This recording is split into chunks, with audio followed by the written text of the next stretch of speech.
ಜಮ್ಮು ಕಾಶ್ಮೀರದ ಪಹಲ್ಗಾಮ್ನಲ್ಲೇ ಉಗ್ರರ ಗುಂಡೇಟಿಗೆ ಪ್ರವಾಸಿಗರು ಸ್ಥಳೀಯರು ಸೇರಿದಂತೆ 26 ಜನರು ಸಾವನ್ನಪ್ಪಿದ್ರು.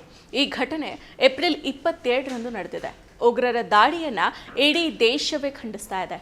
ಆದರೆ ಇದೇ ಘಟನೆಯನ್ನ ಬಂಡವಾಳ ಮಾಡಿಕೊಂಡಿರೋ ಕೆಲವರು ಈ ದೇಶದಲ್ಲಿ ನೆಲೆಸಿರೋ ಮುಸ್ಲಿಮರ ಮೇಲೆ ಹರಿಹಾಯ್ದು ಬೀಳ್ತಾ ಇದ್ದಾರೆ.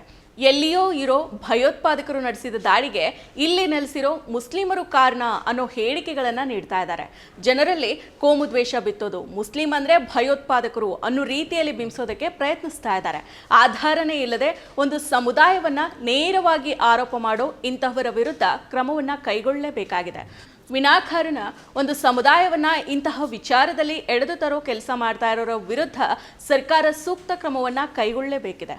ಚಕ್ರವರ್ತಿ ಸೂಲಿಬೇಲೆ, ಪ್ರತಾಪ್ ಸಿಂಹ, ಪ್ರಮೋದ್ ಮುತಾಲಿಕ್ ಸೇರಿದಂತೆ ಗೋಧಿ ಮಾಧ್ಯಮಗಳು ಕೂಡ ಸುಳ್ಳು ಸುದ್ದಿಯನ್ನ ಪ್ರಕಟ ಮಾಡಿ ಒಂದು ಸಮುದಾಯವನ್ನ ನೇರವಾಗಿ ನಿಂದಿಸ್ತಾ ಇದ್ದಾರೆ, ದೂಷಿಸ್ತಾ ಇದ್ದಾರೆ. ಇವರ ಮಾತುಗಳು ಜನರ ಮೇಲೆ ಪ್ರಭಾವ ಬೀಳುವಂತೆ ಯತ್ನಿಸ್ತಾ ಇದ್ದಾರೆ. ಯಾರೋ ಮಾಡಿದ ತಪ್ಪಿಗೆ ನಮ್ಮ ಜೊತೆಗೆ ನಮ್ಮ ದೇಶದಲ್ಲಿ ನೆಲೆಸಿರೋ ಜನರನ್ನ ನಿಂದಿಸಿದ್ರೆ, ದೂಷಿಸಿದ್ರೆ ಏನ್ ಪ್ರಯೋಜನ? ಭಯೋತ್ಪಾದಕ ದಾಳಿಯ ಬೆನ್ನಲ್ಲೇನೆ ಕೋಲ್ಕತ್ತಾದಲ್ಲಿ ಘಟನೆಯೊಂದು ನಡೆದಿದೆ. ಮುಸ್ಲಿಂ ಗರ್ಭಿಣಿಯ ಮನಸ್ಸಿನಲ್ಲಿ ಭಯವನ್ನ ಬಿತ್ತೋ ಯತ್ನವನ್ನ ಕೋಲ್ಕತ್ತಾದ ಸ್ತ್ರೀರೋಗ ತಜ್ಞೆ ಡಾಕ್ಟರ್ ಚಂಪಾಕಲಿ ಸರ್ಕಾರ್ ಮಾಡಿದ್ದಾರೆ.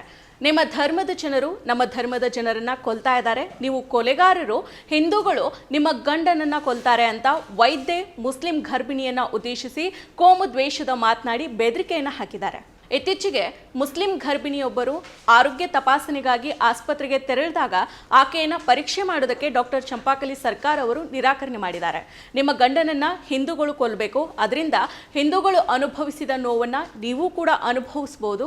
ಮುಸ್ಲಿಮರು ಭಯೋತ್ಪಾದಕರಾಗಲು ಕಲಿಸೋ ಮದರಸಾಗಳು ಮತ್ತು ಮಸೀದಿಗಳಿಗೆ ಮಾತ್ರ ನೀವು ಚಿಕಿತ್ಸೆಗೆ ಹೋಗಬೇಕು ಅಂತ ವೈದ್ಯೆ ದ್ವೇಷಪೂರಿತ ಮಾತಾಡಿದ್ದಾರೆ. ಮುಸ್ಲಿಂ ಗರ್ಭಿಣಿ ಕಳೆದ 7 ತಿಂಗಳಿಂದ ಇದೇ ವೈದ್ಯೆಯ ಬಳಿ ಚಿಕಿತ್ಸೆ ಮತ್ತು ಪರೀಕ್ಷೆಗಾಗಿ ತೆರಳ್ತಾ ಇದ್ರು. ಇದೇ ವೈದ್ಯೆ ಆ ಗರ್ಭಿಣಿಗೆ ಚಿಕಿತ್ಸೆಯನ್ನು ನೀಡ್ತಾ ಇದ್ರು. ಆದರೆ ಪಹಲ್ಗಾಮ್ ದಾಳಿ ನಡೆದ ಬಳಿಕ ಅವರ ವರ್ತನೆನೇ ಬದಲಾಗಿದೆ. ವೈದ್ಯೆಯ ಮಾತಿನಿಂದ ನೊಂದು ಮರಳಿ ಬಂದ ಗರ್ಭಿಣಿ ಬಳಿಕ ವೈದ್ಯೆಗೆ ಕರೆ ಮಾಡಿದ್ದಾರೆ. ನಿಮ್ಮ ಮಾತಿನಿಂದ ನನಗೆ ನೋವಾಗಿದೆ, ಅವಮಾನ ಆಗಿದೆ ಅಂತ ಬೇಸರವನ್ನು ವ್ಯಕ್ತಪಡಿಸಿದ್ದಾರೆ. ಆದರೆ ವೈದ್ಯೆ ಮಾತ್ರ ತನ್ನ ಮಾತಿಗೆ ಬದ್ಧ ಆಗಿರೋದಾಗಿ ಹೇಳ್ಕೊಂಡಿದ್ದಾರೆ ಅಂತ ವರದಿಯಾಗಿದೆ. ಇತರರನ್ನ ಕೊಲ್ಲುವ ಜನರಿಗೆ ನಾನು ಚಿಕಿತ್ಸೆಯನ್ನ ನೀಡೋದಕ್ಕೆ ಇಷ್ಟಪಡೋದಿಲ್ಲ. ನಿಮ್ಮ ಧರ್ಮದ ಜನರು ನನ್ನ ಧರ್ಮದ ಜನರನ್ನ ಕೊಲ್ತಾ ಇದ್ದಾರೆ, ನಾನು ಯಾವುದೇ ಮುಸ್ಲಿಮರಿಗೆ ಚಿಕಿತ್ಸೆಯನ್ನ ನೀಡೋದಿಲ್ಲ ಅಂತ ಹೇಳಿದ್ದಾರೆ. ವೈದ್ಯೆಯಾಗಿ ಈ ರೀತಿ ಹೇಗೆ ಮಾತನಾಡ್ತೀರಾ ಅಂತ ಗರ್ಭಿಣಿ ಪ್ರಶ್ನೆಗೆ ಉತ್ತರಿಸಿದ ವೈದ್ಯೆ, ಹಿಂತಿರುಗಿ ಬರಬೇಡಿ, ನೀವೆಲ್ಲರೂ ಒಂದೇ ಅಂತ ಹೇಳಿದ್ದಾರೆ. ಅವರ ಮಾತುಗಳ ವಿಡಿಯೋ ದೊರೆತಿರೋದಾಗಿ ದಿ ಕ್ವಿಂಟ್ ವರದಿ ಮಾಡಿದೆ. ಇನ್ನು ವೈದ್ಯೆಯ ಮಾತನ್ನ ಕೇಳಿದ ಬಳಿಕ ಮುಸ್ಲಿಂ ಗರ್ಭಿಣಿ ಮಾನಸಿಕವಾಗಿ ಕೂಗಿದ್ದಾರೆ. ದಾಳಿಯ ಭಯದಲ್ಲಿ ತಮ್ಮ ಮನೆಯವರನ್ನ ಎಲ್ಲಿಯೂ ಕೂಡ ಹೋಗದಂತೆ ತಡಿತಾ ಇದ್ದಾರೆ. ಗರ್ಭಿಣಿಯ ಸಂಬಂಧಿ ಮೆಹಬೂಜಾ ಅವರು, ನಮ್ಮ ಮೇಲೆ ದಾಳಿಗಳು ನಡೀಬಹುದು ಅನ್ನೋ ಭಯದಿಂದ ನಮ್ಮನ್ನ ಹೊರ ಹೋಗೋದಕ್ಕೆ ಆಕೆ ಬಿಡ್ತಾ ಇಲ್ಲ, ಎಲ್ಲಿಯೂ ಕೂಡ ಹೋಗಬೇಡಿ, ಏನನ್ನು ಮಾಡಬೇಡಿ ಅಂತ ತಡಿತಾ ಇದ್ದಾರೆ. ವೈದ್ಯೆ ಚಿಕಿತ್ಸೆಯನ್ನ ನೀಡೋದಕ್ಕೆ ನಿರಾಕರಿಸಬಹುದಿತ್ತು, ಆದ್ರೆ ಅವರು ದ್ವೇಷಪೂರಿತ ಕೋಮು ದ್ವೇಷದ ಮಾತುಗಳನ್ನ ಆಡೋ ಅಗತ್ಯ ಇರಲಿಲ್ಲ ಅಂತ ಹೇಳಿದ್ದಾರೆ. ಗರ್ಭಿಣಿಯ ಸಂಬಂಧಿಗಳು ಮಹೇಶತಲ ಪೊಲೀಸ್ ಠಾಣೆಯಲ್ಲಿ ದೂರನ್ನ ದಾಖಲು ಮಾಡಿದ್ದಾರೆ. ವೈದ್ಯೆಯ ಮೇಲೆ ಮಾನನಷ್ಟ, ಕೋಮು ದ್ವೇಷ ಮತ್ತು ವೃತ್ತಿಪರ ದುಷ್ಕೃತ್ಯದ ಆರೋಪಗಳ ಮೇಲೆ ಪ್ರಕರಣವನ್ನ ದಾಖಲು ಮಾಡಿದ್ದಾರೆ. ಆದರೆ ವೈದ್ಯೆ ಚಂಪಾಕಲಿ ಸರ್ಕಾರ್ ಅವರು ಆರೋಪವನ್ನ ನಿರಾಕರಣೆ ಮಾಡಿದ್ದಾರೆ. ನಾನು ಎಂದಿಗೂ ಕೂಡ ಅಂತಹ ಕೋಮುವಾದಿ ಹೇಳಿಕೆಗಳನ್ನ ನೀಡಿಲ್ಲ. ಅನೇಕ ಮುಸ್ಲಿಂ ರೋಗಿಗಳು ನನ್ನ ಬಳಿ ಚಿಕಿತ್ಸೆಯನ್ನ ಪಡಿತಾರೆ.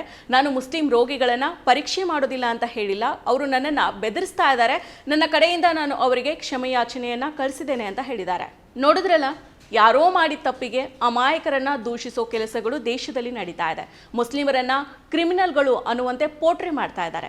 ಕೊಲೆಗಾರರಿಗೆ, ಭಯೋತ್ಪಾದಕರಿಗೆ ಯಾವುದೇ ಧರ್ಮ ಇಲ್ಲ. ಆದರೆ ಭಯೋತ್ಪಾದಕರ ದಾಳಿಯನ್ನ ಹಿಂದೂ ಮುಸ್ಲಿಂ ಆಂಗಲ್ಗೆ ತಿರುಚಿ ಕೋಮು ದ್ವೇಷವನ್ನ ಹರಡ್ತಾ ಇದ್ದಾರೆ. ಜಮ್ಮು ಕಾಶ್ಮೀರಕ್ಕೆ ತೆರಳಿದ ಹಲವು ಹಿಂದೂ ಪ್ರವಾಸಿಗರನ್ನ ರಕ್ಷಣೆ ಮಾಡಿದ್ದು, ಅವರಿಗೆ ವಾಸ್ತವ್ಯಕ್ಕೆ ಸಹಕರಿಸಿದ್ದು, ಅವರನ್ನ ರಕ್ಷಣೆ ಮಾಡಿದ್ದು ಅಲ್ಲಿಯ ಕಾಶ್ಮೀರಿ ಮುಸ್ಲಿಮರು ಅನ್ನೋದನ್ನ ನಾವು ಮರಿಬಾರದು. ಮತ್ತಷ್ಟು ವಿಶೇಷ ವಿಡಿಯೋಗಳನ್ನು ನೋಡಲು ಮತ್ತು ಹೊಸ ವಿಡಿಯೋಗಳ ಬಗ್ಗೆ ತಿಳಿಯಲು ಈ ದಿನ .com ಯೂಟ್ಯೂಬ್ ಚಾನೆಲ್ ಸಬ್ಸ್ಕ್ರೈಬ್ ಮಾಡಿ ಮತ್ತು ಬೆಲ್ ಐಕಾನ್ ಕ್ಲಿಕ್ ಮಾಡಿ.